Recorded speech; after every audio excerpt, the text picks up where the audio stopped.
Hi hello viewers, welcome to Nakshatra Tamil channel. இந்த சேனலுக்கு first time அப்படின்னா மறக்காமல் சப்ஸ்கிரைப் பண்ணிட்டு பக்கத்தில் இருக்க பெல் ஐக்கனை ப்ரெஸ் பண்ணிக்கோங்க. அப்போ தான் நான் போகிற வீடியோஸ் எல்லாமே உங்களுக்கு அலர்ட்டாக வரும். இன்றைக்கி ஒரு சூப்பரான vlog பார்க்க போகிறீங்க. காரடையா நோன்பு எல்லார் வீட்லேயும் கொண்டாடி இருப்பீங்க. எங்கள் வீட்லேயும் ரொம்பவே நல்லா கொண்டாடினோங்க இன்றைக்கி. அந்த விலாகோட இது தான் பார்க்க போகிறீங்க. ஸோ இன்றைக்கி காலையிலே பார்த்திங்கன்னா கோலம்லாம் போட்டு அதுக்கப்புறம் வாசலில் பூலாம் வச்சு அலங்காரம் பண்ணி சுவாமியை டெக்கரேஷன்லாம் பண்ணியாச்சு. ஸோ காலையிலே குளிச்சுட்டு இந்த காரடையா நோம்புக்குள்ள இதெல்லாம் பண்ணியாயிடுச்சு. அந்த மெனு நான் லாஸ்ட் டைம் போட்டேன். இருந்தாலும் இன்னொரு வாட்டி நான் அந்த காரடையா நோம்பு அந்த அடை அப்படிங்கிறது ரொம்ப ரொம்ப அத்தன்டிக்கான ஒரு விஷயம். இதை இந்த வருஷம் இந்த மாசியும் பங்குனியும் கூடுற வேலையில் நம்ம பண்ணுறது. அந்த மெனுவை இன்னொரு வாட்டி சொல்லுங்கள் அப்படின்னு சொன்னதுனால நான் சொல்கிறேன். ஸோ அரிசி மாவை பார்த்திங்கன்னா மொதல் நாளே நம்ம வறுத்து வச்சுக்கிறது உண்டு. எங்கள் ஆத்தில் பார்த்தீங்கன்னா கார அடை வெள்ளை அடை ரெண்டுத்துக்குமே மாவை வறுத்துப்பாங்க. சில பேர் வெள்ளை அடைக்கு மட்டும் வறுத்துப்பாங்க, உப்பு அடைக்கு வறுத்துக்க மாட்டாங்க. ஆனால் எங்காத்து வழக்கம் ரெண்டு அடைக்குமே அரிசி மாவை நல்லா ஒரு 5 to 7 minutes வரைக்கும் இதை மாதிரி நல்லா வறுத்துக்கணும். வறுக்கும் போது பார்த்தீங்கன்னா ஒரு வாசனை வரும், அதுதான் பதம். அதே மாதிரி எங்கள் பாட்டிலாம் அந்த கோலம் போட்டு பார்ப்பா. அந்த அரிசி மாவு ரொம்ப வழவழன்னு இருக்கும் நம்ம அரைக்கும் போது. இதே நல்லா நைஸாக அரைச்சிருவோம். இதை அரிசியும் பார்த்திங்கன்னா ஊற வச்சு ஒரு துண்டில் காய வச்சுட்டு அதை அரைச்சி அதுக்கப்புறம் சலித்து அதுவும் பண்ணுறது உண்டு. ஆனால் இப்போ அரிசி மாவு கடையிலே வாங்கிக்கிறது. வாங்கிட்டு இதை மாதிரி நல்லா நைஸாக இருக்கிற அரிசியை இதை மாதிரி வறுக்கும்போது நம்ம கோலம் போடுற பதத்துக்கு வரும். இல்லைன்னா நம்ம பொதுவாக அரிசி மாவால் நம்மளால் கோலம் போட முடியாது. அதுதான் பதம். இது மாவை இதை மாதிரி வறுக்கும் போது ஒரு வாசனை வரும். லைட்டாக கலர் சேஞ்ச் ஆகும். நம்ம போடும்போது நல்லா வெள்ளை வெள்ளையேன்னு இருக்கிற மாவு லைட்டாக கலர் சேஞ்ச் ஆகி நல்ல வாசனை வரும்போது நம்ம ஒரு தாம்பாடத்தில் இல்லை இந்த மாதிரி டப்பிலையோ போட்டு வச்சுக்கலாம். இது மொதல் நாளே எல்லோரும் குளிச்சுட்டு பண்ணி வச்சிடுறது உண்டு. அதுக்கப்புறம் வெல்லம் பார்த்திங்கனாக்க இதை மாதிரி வெல்லத்தை நல்லா துருவிக்கிறது ரொம்ப நல்லது. துருவி அப்புறம் தான் நம்ம வெல்லத்தை கரைய விட்டு அந்த தண்ணியை ஊற்றி தான் நம்ம வெள்ளை அடைக்கு நம்ம பண்ணுவோம். இந்த விரதம் பார்த்திங்கனாக்கா மாங்கல்யம் உங்களுக்கு தெரியும், அந்த சாவித்திரி நோன்பு அப்படின்னு சொல்லுவாங்க. கணவன் நம்மளை விட்டு பிரியாமல் இருக்கணும்னு சொல்லி வேண்டிட்டு எல்லா சுமங்கலியிலும் பண்ணுற விரதம் இது. ஆனால் இந்த அடை பார்த்திங்கன்னா இன்றைக்கி மட்டும்தான் பண்ணணும்னு அவசியம் கிடையாது. நம்ம ஆனால் இந்த வருஷத்தில் இந்த ஒரு நாள் மட்டும்தான் பண்ணுவோம். நார்மலாக விரதம் இருப்பாங்க. சந்தோஷி மாதாக்கெலாம் உப்பு இல்லாத விரதம், புளிப்பு இல்லாத விரதம், இந்த மாதிரி விரதம் இருக்கும்போது இந்த அடையை நம்ம நார்மலாகவே பண்ணி சாப்பிட்லாம், ஒன்றும் தவறு கிடையாது. ஆனால் நம்ம ரொம்ப செய்கிறது கிடையாது, அதுதான் உண்மை. காராமணியை நம்ம மொதல் நாளே ஊற வச்சிட்டோம் அப்படின்னா மறுநாளைக்கு வேக விட்டு காராமணியை சேர்க்கறது. அதே மாதிரி தேங்காவையும் இது மாதிரி ஒரு 1.5 மூடி வரைக்கும் நம்ம யூஸ் பண்ண போகிறோம். இப்போ பார்த்திங்கனாக்கா வெள்ளை அடைக்கு நம்ம எப்படி மாவு கலர்றதுன்னு பார்த்துடலாம். நான் பார்த்திங்கனாக்கா எனக்கு கொஞ்சம் ஒரு 10 பேர் செய்கிற மாதிரி எங்கள் இடத்துல எல்லாருக்குமே கொடுத்து பண்ணுறதுனால ஒரு 10 பேர் அளவு சாப்பிட்ணும். அதே மாதிரி விரதம் அப்படின்னா எங்கள் இடத்துல முழுக்கவே 3 வேளைக்குமே இதே சாப்பிட்டு விரதம் இருப்பாங்க. வேறு எதுவுமே சாப்பிட்றது வழக்கம் கிடையாது. அதனால் நான் பார்த்திங்கன்னா கிட்டத்தட்ட 2.5-3 டம்ளர் வரைக்கும் போட்டேன். ஆனால் இது எப்படி அளவு அப்படிங்கிறது உங்களுக்கு நான் சொல்கிறேன். 1 டம்ளர் அரிசி மாவு அப்படின்னா 1 டம்ளர் வெல்லம், அதுக்கு பார்த்திங்கன்னா 2.25லேருந்து 2.5 டம்ளர் வரைக்கும் நம்ம தேவையான அளவு தண்ணி. நீங்கள் ஃபஸ்ட்டு 2.5க்கே கொஞ்சம் கம்மியாக வச்சுக்கோங்க. வேணும்னா நம்ம தண்ணி கொஞ்சம் கலந்துக்கலாம். வெந்நீரை தெளித்து கூட நம்ம இழுத்து பிசைஞ்சுக்கலாம் மாவை. ஸோ இப்போ வெள்ளைப்பாக நான் வச்சுட்டேன். நம்ம அதுதான் நம்ம 1 டம்ளர் வெல்லம், 1 டம்ளர் மாவு, அதுக்கு 2 டம்ளர் தண்ணி, இன்னும் கொஞ்சம் 2 டம்ளருக்கும் கொஞ்சம் கூட ஒரு 1/4 டம்ளர் தண்ணி ஊற்றிக்கோங்க. பத்தலை அப்படின்னா நம்ம வெந்நீரை தெளித்து நம்ம பிசைஞ்சுக்கலாம். இப்போ வெல்லம் நான் கரைய விட்டு அந்த தண்ணி அதில் ஒரு 2 ஸ்பூன் நெய் ஊற்றிக்கிறேன். இது வெள்ளை அடைக்கு நெய் சேர்ப்போம். உப்பு அடைக்கு பார்த்திங்கன்னா தேங்காய் எண்ணெய் சேர்க்கறது வழக்கம்.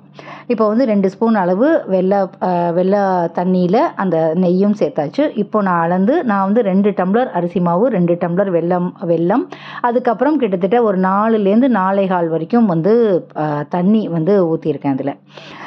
அதே மாதிரி ஒரு 2 பெரிய கரண்டியாலே 2லேருந்து 3 கரண்டி வரைக்கும் காராமணியை சேர்க்குறேன் நான். காராமணியை நல்லா மொதல் நாளே ஊற வச்சாச்சுன்னா மறுநாளைக்கு நல்லா ஒரு சவுண்ட்லேயே நல்லா வெந்து போயிடும். காராமணியை போட்டுட்டு அதுக்கப்புறம் ஒரு 4லேருந்து 5 ஸ்பூன் வரைக்கும் தேங்காவும் வந்து துருவி நான் போட்டிருக்கேன். தேங்காவை பொதுவாக பல்லாக போடுறது வழக்கம், குட்டி குட்டியாக நெருக்கி உட்காந்து போடுவாள். நான் வந்து இன்றைக்கி வந்து துருவியும் வந்து போட்டாச்சு. ஸோ இதுதான் பதம். மாவை வந்து இந்த கொஞ்சம் ஆறட்டோன்னு சொல்லி எடுத்து வச்சுட்டேன். அதுக்கப்புறம் வந்து பார்த்தீங்கன்னா உப்பு அடைக்கி நான் வந்து பண்ணுறேன். உப்பு அடைக்கி தேங்காய் எண்ணெய் சேர்க்கறது வழக்கம். தேங்காய் எண்ணெய் நிறையா விட்டுண்டு கருவேப்பிலையும் பச்சை மிளகாவும் நம்ம சேர்த்து அதுக்கப்புறம் பெருங்காயம் நம்ம போடுறோம். உங்களுக்கு வெள்ளை அடைக்கு வேணும்னா ஏலக்காய் போட்டுக்கோங்க. சில பேர் அதில் போட மாட்டா. எங்கள் அதில் வந்து போடுறது வழக்கம் உண்டு. கொஞ்சமாக ஏலக்காய் வந்து வாசனைக்காக கொஞ்சமாக சேர்த்துட்டேன். இது வந்து பார்த்திங்கன்னா அதே மாதிரி காராமணியும் சுண்டல் சேர்க்குற மாதிரி உப்பும் போட்டு சேர்த்துண்டு அதுக்கப்புறம் அரிசி மாவு நான் 1.5 டம்ளர் அரிசி மாவுக்கு 1.5 டம்ளர் தண்ணி ஊற்றி அப்படியே நான் வந்து கிளறியாச்சு. மாவு ரொம்ப நல்லா பதமாக இன்றைக்கி வந்து வந்தது. தட்டி நம்ம வந்து இதே மாதிரி இட்லி குழியில் வச்சு வேக வைக்க வேண்டியதுதான். வெள்ளை அடைக்கு 12 மினிட்ஸ்லேருந்து 15 மினிட்ஸ் வரைக்கும் நம்ம வந்து வெயிட் பண்ணலாம். தப்பு கிடையாது. 12 to 13 மினிட்ஸ் வச்சுட்டு ஆஃப் பண்ணிவிட்டு அதுக்கப்புறம் 2 மினிட்ஸ் கழிச்சு எடுத்துலனா அதிலே வெந்து போயிடும்.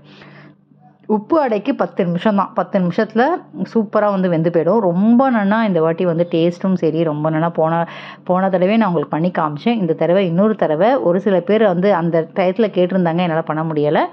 ஸோ இப்போ வந்து நான் திருப்பி அந்த மெனுவை வந்து போடுறேன். நீங்கள் என்றைக்காவது விரதம் இருக்கணும் அப்படின்னா கண்டிப்பாக இந்த அடையை பண்ணி விரதம் இருக்கலாம், தவறு கிடையாது.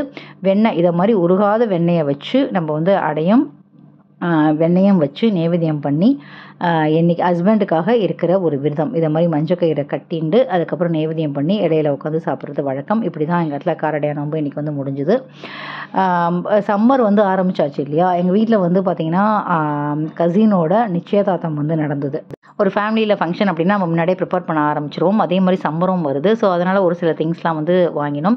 ஸ்டாமியாவோட முல்தானி மெட்டி தான் இப்போ நீங்கள் பார்த்துட்ருக்கீங்க. இது ஏற்கனவே ஸ்டாமியாவோட டைலாம் கூட நம்ம வந்து அந்த டை பவுடர்லாம் கூட நான் வந்து போட்டிருந்தேன் உங்களுக்கு. அந்த ரொம்ப நாளைக்கு முன்னாடி ரொம்பவே நல்லா இருக்குங்க. இதை மாதிரி பவுடர், முல்தானி மெட்டி பவுடர், அதே மாதிரி வந்து நிறைய பவுடர்ஸ்லாம் இருக்குது. ஹெர்பல் பவுடர் ஹேருக்கும் சரி ஸ்கின்னுக்கும் சரி ஸ்டாமியோவில் இருக்குது. அதே மாதிரி வந்து பார்த்தீங்கன்னாக்கா இது வந்து ஒரு ஃபேஷியல் க்ரீமும் வந்து நான் வந்து காதி நேச்சுரல் அப்படிங்கிறதுல ஆர்டர் பண்ணியிருந்தேன்.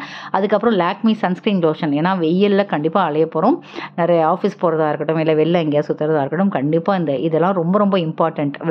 ஃபேஸில் வந்து எந்த ஒரு சின்ன சின்ன புள்ளிகள்லாம் வர ஆரம்பிக்கும். அந்த வெயில் சூடு தாங்காமல் ஹீட்டில் கட்டிலாம் வர ஆரம்பிக்கும். அதெல்லாம் அவாய்ட் பண்ணுறதுக்கு வீக்லி ஒன்ஸ் ஆர் ட்வைஸ் நம்ம தாராளமாக முல்தானி மெட்டி அண்ட் பன்னீரை கலந்து நம்ம ஃபேஸில் தடவும் போது சுத்தமாக நம்ம ஃபேஸ் வந்து கிளியராக, ஸ்கின் வந்து அவ்வளோ சூப்பராகவும் இருக்கும். அதே மாதிரி சன்ஸ்க்ரீன் லோஷன் நம்ம யூஸ் பண்ணுறோம் இல்லையா, அதே மாதிரி ஃபேஸ் விட்டமின் சி ஃபேஸ் சீரமும் வந்து வாங்கியிருந்தேன். இது வந்து ஃபோர்காஸ்ட் அப்படின்ட்டு ஒரு பிராண்டோட face serum. So face serum போட்டோம்னா கண்டிப்பாக நம்ம வந்து சன்ஸ்க்ரீன் லோஷன் போடாமல் நம்ம வெளில வந்து போகக்கூடாது. ஸோ கண்டிப்பாக சீரம் போட்டுட்டு அதுக்கப்புறம் சன்ஸ்க்ரீன் லோஷனும் அப்ளை பண்ணணும். ஸோ இதே மாதிரி முல்தானி மெட்டியை வீக்லி ட்வைஸ் வந்து நாங்கள் யூஸ் பண்ணுறது இப்போலாம் ரொம்பவே கரெக்டாக வந்து யூஸ் பண்ணுறோம். பிகாஸ் வந்து அந்த ஃபேஸில் வந்து எந்த ஒரு சின்ன ரேஷஸோ இல்லை வந்து அந்த ரெட் கலரில் வர ஆரம்பிக்கும் இல்லையா, சன்னில் ஒத்துக்காமல் அந்த ஹீட்டை வந்து கண்ட்ரோல் பண்ணுறதுக்காக, அதே மாதிரி கலர் கொடுக்கறதுக்காகவும் முல்தானி மெட்டிலாம் போட்டு நம்ம வீக்லி ட்வைஸ் பண்ணும்போது ரொம்பவே நல்லாயிருக்கும் ஸ்கின்னுக்கு. ஸோ என் கசினோட மேரேஜுக்கு பார்த்தீங்கன்னாக்கா ஒரு சில ஐட்டம்ஸ்லாம் வந்து வாங்கி தான் நாங்கள் வந்து போட்டோம். அதாவது சாஃப்ட் சில்க் சாரீ வந்து ஒன்று வந்து வாங்கியிருந்தேன். இப்போ நாங்கள் பார்த்தது வந்து சாஃப்ட் சில்க் சாரீ தான். செமி சாஃப்ட் சில்க் சாரீ அது. ஸ்ருதி படிக்கோட லிங்க் ஆக்சுவலி நான் வந்து கொடுக்குறேன். அதே மாதிரி இப்போ நீங்கள் பார்க்குறது ஒரு சூப்பரான கார்ஜியஸான ஒரு ஸ்டன்னிங் டைமண்ட் நெக்லஸ் பேட்டர்னில் ஒரு நெக்லஸ் தான் நீங்கள் வந்து பார்க்க போகிறீங்க. சூப்பராக இருக்குது. ட்ரஸ்ட் மீ, அவ்வளோ சூப்பராக இருக்குது. உங்களுக்கு கேமராவில் எப்படி தெரியுதுன்னு தெரில, ஆனால் நேரில் வந்து பார்த்திங்கன்னா இந்த நெக்லஸை வந்து அவ்வளோ பேர் சூப்பராக இருந்துச்சுன்னு சொன்னாங்க. இது வந்து பார்த்திங்கனாக்கா ஒரு சூப்பரான நெக்லஸ் இந்த மாதிரி வருது. அந்த நெக்லஸ்க்கு நம்ம கோத்துக்கிறதுக்கு ஒரு பெண்டன்ட் வந்து தராங்க. ஸோ நான் வந்து சிம்பிளாக இருந்தால் போதும், நான் அந்த நெக்லஸை கோக்காமல் அப்படியே நான் பெண்டன்ட்டை வந்து கோக்காமல் நெக்லஸை மட்டும் போட்டிருந்தேன். ஆனால் வந்து இந்த பெண்டன்ட்டும் கோக்கும் போது இன்னுமே கிராண்ட் லுக்கு உங்களுக்கு கொடுக்கும். அவ்வளோ அழகாக டைமண்ட் கட், எப்படி வந்து ஒரு டைமண்ட் ஜுவல்லரியில் கட்டு இருக்குமோ அதே மாதிரி ரிப்ளிகா தான் இந்த செட்டு. அதே மாதிரி க்ரீன் அண்ட் ஒயிட் ஜக்கான் கல் வச்ச இயரிங் அண்டு ரொம்ப ரொம்ப அழகான அந்த க்ரீன் கலரில் வந்து அந்த ஒயிட் அண்ட் க்ரீன் காம்பினேஷன் அவ்வளோ சூப்பராக இருந்தது. இது ஆக்சுவலி இந்த நல்ல க்ரீன் சாரீ தான் அது. இந்த கேமராவில் கொஞ்சம் அந்த கலர்ஸ் கொஞ்சம் லைட்டாக சேஞ்ச் ஆகி உங்களுக்கு தெரியுது. ஆனால் இது வந்து எக்ஸலண்ட்டான க்ரீன் கலர் சாரீக்கு வித் க்ரீன் நெக்லஸ் பேட்டர்ன் தான் நான் வந்து யூஸ் பண்ணேன். அதே மாதிரி இயரிங். அதுக்கப்புறம் பார்த்தீங்கன்னாக்கா இப்போ நீங்கள் பார்க்குறது ஹிப் செயின். இது ஏற்கனவே நான் வந்து ஹிப் செயினோட அந்த செட் கலெக்ஷன்ஸ் ஆஃப் ஹிப் செயினில் நான் உங்களுக்கு காமிச்சிருப்பேன். ஸோ இந்த ஹிப் செயினோட தான் நான் வந்து கசினோட என்கேஜ்மெண்ட்டுக்கு நாங்கள் வந்து கிளம்பினோம். ஸோ ஒரு சாஃப்ட் சில்க் சாரீ கட்டும்போது ரொம்ப ரொம்ப அழகாக நம்மளை வந்து காட்டும். அதுக்கு மேட்சிங்கான இந்த இயரிங் போட்டோன்னே வேறு மாதிரி லுக்கே வந்து அவ்வளோ அழகாக இருந்தது. நிறையா பேர் வந்து சூப்பராக இருந்துச்சு அப்படின்னு வந்து என்னை வந்து சொன்னாங்க. அவ்வளோ நல்லா ஆப்டாக இருந்தது அந்த சாரீக்கு. ஸோ கண்டிப்பாக அது மட்டும் இல்லாமல் இதோட வந்து ஒரு நெத்தி சுட்டியும் வந்து வரும். ஒரு பெண்டன்ட், ஒரு நெக்லஸ், ஒரு இயரிங் ப்ளஸ் நெத்தி சுட்டியோட இது வந்து பார்த்திங்கன்னா ஷிப்பிங் ஃப்ரீயில் 2200 ஃபுல் செட்டுமே வருது. அவ்வளோ சூப்பராக இருக்குது செட்டு. நிச்சயமாக நீங்கள் வந்து வாங்கி போடணும் அப்படின்னா லிங்க் வந்து உங்களுக்கு நான் வந்து டிஸ்கிரிப்ஷனில் கொடுக்குறேன். கண்டிப்பாக நீங்கள் வந்து ட்ரை பண்ணுங்கள். அவ்வளோ நல்லாயிருக்கு. வாட்ஸ்அப் ஃபோன் நம்பரும் நான் உங்களுக்கு வந்து அட்டாச் பண்ணுறேன். ஸ்ருதி புட்டிக்கோட link and phone numbers and வந்து இந்த டைமண்ட் செட்டை வந்து நீங்கள் அந்த வாட்ஸ்அப் குரூப்பில் என்கொயரி பண்ணி நீங்கள் வந்து வாங்கிக்கலாம். அவ்வளோ ஸ்டன்னிங்கான நெக்லஸ் செட்டு. இது மாதிரி ஒரு என்கேஜ்மெண்ட்டாக இருக்கட்டும், ஒரு ரிசப்ஷன் கிளம்புறதா இருக்கட்டும், இல்லை ஒரு பார்ட்டிக்கு போகிறதா இருக்கட்டும், நீங்கள் இது வந்து சாரிக்கு தான் போடணும்னு அவசியம் கிடையாது. அந்த பெண்டன்ட் மட்டும் கூட நீங்கள் வந்து போட்டுட்டு இந்த தோடும் வந்து போடலாம். அவ்வளோ கார்ஜியஸ் லுக்கில் அவ்வளோ ஸ்டன்னிங்காக இருந்துச்சு இந்த செட்டு. கண்டிப்பாக நிச்சயதார்த்தம் அவ்வளோ சூப்பராக வந்து போச்சு. அவ்வளோ அழகாக ஒவ்வொன்றும் பிளான் பண்ணி அடுத்து மேரேஜ் வருது. மேரேஜுக்கும் நிறைய பர்ச்சேஸ் பண்ணுவோம். கண்டிப்பாக நான் வந்து உங்களுக்கு போடுறேன். ஸோ இந்த வீடியோ உங்களுக்கு பிடிச்சிருந்தது அப்படின்னா கண்டிப்பாக லைக் பண்ணுங்கள், ஷேர் பண்ணுங்கள், சப்ஸ்கிரைப் பண்ணிக்கோங்க. வேறு ஒரு வீடியோவில் உங்களை சந்திக்கிறேன். Tata bye bye from Hasini.